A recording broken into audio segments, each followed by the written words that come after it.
Sejam bem-vindos para mais uma aula e na nossa aula de hoje nós vamos aí entender um pouco sobre a civilização chinesa, como tudo começou, qual a sua origem, quem foram os primeiros povos. Na verdade, a civilização chinesa a gente não considera como os primeiros povos, e sim como as primeiras dinastias que fizeram parte então da civilização chinesa. Então eu convido vocês agora a fazer um passeio comigo lá atrás, lá no passado, e vamos entender como que surgiu então essa civilização chamada China e que hoje é tão conhecida aí mundialmente na questão do desenvolvimento, na questão aí tecnológica, na questão aí até de outros costumes e hábitos que a gente fica até com inveja, né? Esses países orientais, eles têm uma organização, uma questão de limpeza muito bacana que outros países que não têm, né? Até a gente estudou na aula anterior, né, na matéria anterior sobre a Índia, sobre a questão aí de ter, né, um dos rios mais poluídos, e a China apresenta para a gente uma característica aí bem interessante relacionada à questão organização social. Então nós vamos entender como tudo começou, a questão da origem então da civilização chinesa. Então vamos começar então entender onde tudo começou e quando começou. A presença desses grupos humanos dentro da China, ela veio acontecer e começa a acontecer aproximadamente há 5.000 anos antes de Cristo. Então é bem lá atrás, antes da existência de Cristo, que essa civilização aí começa a florescer e começa a surgir então os primeiros povos habitando esse território, há 5.000 anos antes de Cristo. Continuando. A questão do rio é muito importante, né? Vocês estão percebendo que sempre quando eu estou explicando para vocês aí sobre as primeiras civilizações, é muito forte a presença aí dos rios, né? Como eu sempre falo, não tem como ter vida num lugar onde não tem água. E o rio que cortou a civilização, dando início de tudo, é chamado então de Rio Amarelo. O Rio Amarelo ele é presente até hoje na civilização chinesa. Eu gostaria de mostrar para vocês um compacto direitinho aí, como que esse rio está hoje, se ele está bem extenso, igual era naquela época. E é claro que no decorrer do tempo, no decorrer dos anos, os rios vão ficando mais poluídos, os rios não vão ficando com aquela mesma carinha que existia há um tempinho atrás, na época de tudo, do início de tudo. E eu quero mostrar para vocês um compacto hoje, como que está então esse Rio Amarelo e onde surgiu então a civilização chinesa. Quando você pensa assim, Rio Amarelo, Vânia, é isso mesmo? Ele é amarelo? A cor da água não é amarela, mas uma parte do fundo, né, desse Rio Amarelo é totalmente amarelo. Então, vou mostrar esse videozinho para vocês que mostra pra gente aí um pouco do Rio Amarelo. Vamos acompanhar.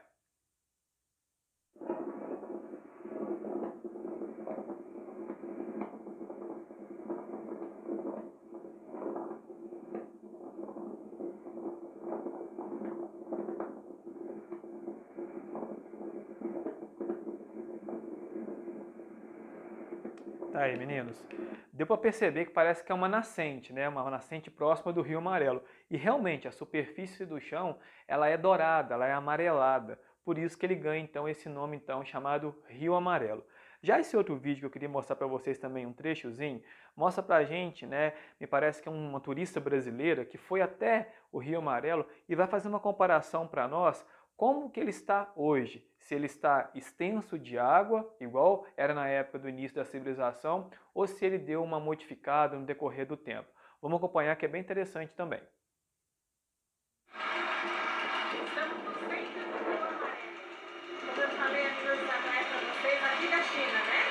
É considerado na ordem do centro do Amazonas. Só que nós é bem diferente, que o nosso é rico em água. Aqui você anda mais em banco de areia do que em água. Mas como os chineses são não, eles são pra lá de prepotentes, né? Aqui tudo funciona. Até essa geringonça que foi feita aqui, que foi usada na guerra do Vietnã, que carrega as pessoas, ora no chão, ora banco de areia, ora água. Dá uma olhada para isso aqui. Ele andou filmando, mas acho que ele não fala direito. Então, o português dele deixa um pouco a desejar. Mas olha aqui, gente. Tá aí, meninos, repararam que, né, nessa visão dessa turista que foi até na China visitar hoje o Rio Amarelo hoje é mais banco de areia do que própria água, né? E ela mostrou, né, essa espécie de navio, de embarcação, que ele tanto anda na areia e também tanto na água e carrega as pessoas mostrando um pouco dessa parte turística lá da China. Então é bem interessante mostrar como que está hoje e como que era antes no início da civilização chinesa. Acho que deu para a gente perceber como que está a situação aí atual. Então vamos continuar. Como eu já adiantei para vocês, o início da civilização chinesa foi através de dinastias. Mas, Vânia, o que é uma dinastia? Dinastia nada mais nada menos que são nomes de famílias de peso, famílias de nome que vêm governar então o território. Então, geralmente a dinastia passa de pai para filho, né? Enfim, quando eles estão governando ainda a dinastia, como se fosse, né, um reinado. Mas repare que a história da China sempre vão tocando de famílias, sempre de dinastia. A primeira dinastia que a gente vai falar daqui a pouquinho, ela marcou muito pela questão da escrita que existe até hoje na China, que é a forma de escrita deles. Mas antes, vamos entender a questão do bronze. É muito importante a gente falar do bronze, que o bronze é onde deu o pontapé inicial para o avanço e o crescimento da civilização chinesa. Repare que todas as civilizações que a gente vem estudando sempre tem algum destaque de produto, de agricultura, enfim, que impulsionou a economia e fez o território crescer. Porque se não for assim, né, o território vai estabilizar e não vai ter um crescimento. Já o bronze, no caso aí, a descoberta do bronze aí, trouxe muito enriquecimento para a China, ajudando aí, né, o reconhecimento tanto dentro do seu território e também fora do seu território. Então, é muito importante a gente ver essa questão aqui do bronze. O bronze, como eu falei com vocês aí, né, hoje ainda, né, ele é muito valioso, enfim, mas nesse início aí colaborou muito para o desempenho, então, da civilização chinesa. Até nos Jogos Olímpicos a gente tem o hábito de ver, né, primeiro lugar, medalha de ouro, depois vem prata, bronze, enfim, que são metais preciosos ainda hoje na nossa existência, muito valiosos, e também o bronze carrega esse peso aí de muito valor, ok? Vamos continuar. A primeira dinastia, então, a formar a civilização chinesa foi a dinastia Shang. A dinastia Shang, no caso, aí, desenvolveu a escrita e que existe até hoje na China, né? Eu, particularmente, não entendo nada, né? A letrinha que a gente vê lá, né? A forma que eles escrevem lá, a gente é a mesma coisa de não estar enxergando nada, e assim como talvez eles vejam também a nossa forma de escrita. Mas é um hábito, um costume deles, né, essa questão da escrita. Eu quero mostrar para vocês aí um pouco dessa escrita aqui da dinastia Shang, que implantou lá na China, né. É muito desenhado, né, é muito feito a questão artística na escrita deles, né, e somente eles que entendem essa questão da escrita aí, que surge então com a dinastia Shang, ok?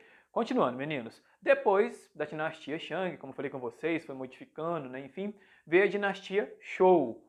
A dinastia Zhou, no caso aí, eles venceram a dinastia Shang em um conflito que existiu, né, um combate que existiu entre uma dinastia contra a outra, e eles vão conquistar então novos territórios para a China, vão fazer a expansão, o crescimento da China. E com isso vai começar então a ter um imperador na China, né, que veio aí representar, encabeçar a liderança na China, junto com a dinastia Zhou. Esse primeiro imperador, ele tem nome e sobrenome. O nome dele é Qin Shi Huang, no caso aí. E que essa dinastia vem prevalecendo até os dias de hoje lá na China, né? Vocês percebem que a China ainda hoje, né, o sistema é um pouco diferente dos outros territórios. A política da China, né, totalmente socialista, referente aos outros países que são capitalistas, e vem crescendo e vem passando aí de geração para geração essa questão do socialismo também, ok? Continuando aqui, o primeiro imperador é esse aqui, né? Como eu falei com vocês, a fotinho dele, ó, o Qin Shi Huang, que está aqui, né? Representado então nessa pintura, que na época não tinha câmera, enfim, mas está representado então nessa pintura aqui, o primeiro imperador então da dinastia que governou então a China, o Qin Shi Huang.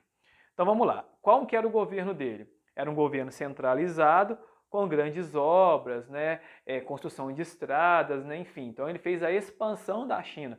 Porque vamos combinar, quando você tem um líder, quando você tem um imperador, muda a situação. Tudo fica melhor, tudo fica mais fácil de estar enxergando. E com esse imperador aqui na China, ficou muito bacana então a criação da expansão, a questão do crescimento então dos chineses, ok?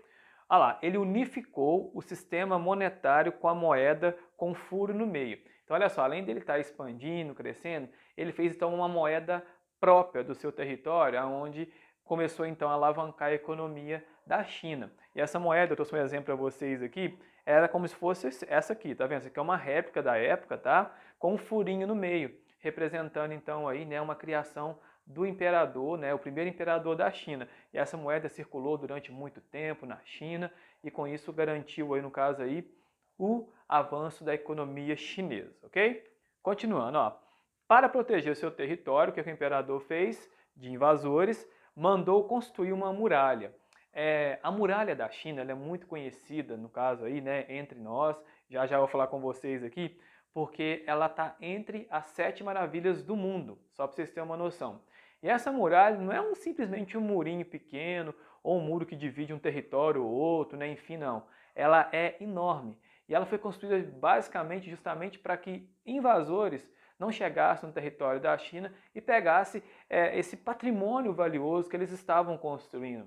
Porque vamos combinar que estava, né? Já tinha moeda própria, tinha questão do bronze, né? Tinha questão até do bicho da seda que a gente vai falar. Então, quer dizer, foi uma estratégia do imperador para que os invasores, no caso aí, né, não invadissem o seu território. Hoje, né, precisamente nas datas de hoje, não é o efeito que isso acontece na China. O efeito mais hoje das muralhas lá, que estão lá, uma parte até hoje, né, erguida, é mais parte turística da China, onde as pessoas, quando vão visitar então a muralha da China. E eu convido vocês também a assistir comigo esse pequeno vídeo que mostra pra gente aí, vamos conhecer comigo, vamos viajar comigo para a China, para a gente conhecer um pouco sobre a muralha da China. Vamos acompanhar. Agora são um pouco mais de 6 horas da manhã, estamos aqui na cidade de Beijing e acabamos de entrar num ônibus rumo à muralha da China. Então temos aí uma viagem de aproximadamente 3 horas até lá.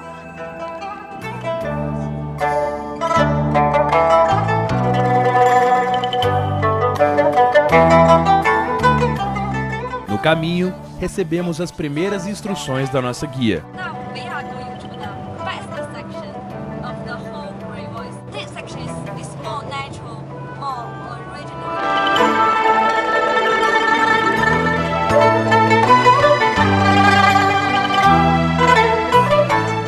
Chegamos à base. Agora é hora de pegar um teleférico para o topo da muralha. Pronto, aí está ela. Início da construção, aproximadamente 220 anos antes de Cristo. Esta muralha foi construída com fins militares para proteger a China contra invasões de grupos nômades do norte. É o símbolo do país. É uma das 7 maravilhas do mundo e patrimônio histórico da humanidade. Bem-vindos à Muralha da China. A maior obra arquitetônica humana, com aproximadamente 8.000 quilômetros de extensão, 7 metros de altura e quase 4 metros de largura, só foi concluída durante a dinastia Ming, no século XV.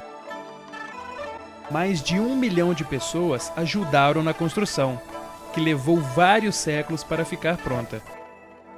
No século XX, a muralha passou a ser atração turística e hoje recebe milhares de pessoas todos os anos.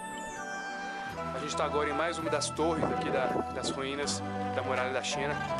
Nós vamos até aquela última torre lá em cima. Vou mostrar para vocês como é a subida. Os degraus são bem largos. Muito íngreme essa subida.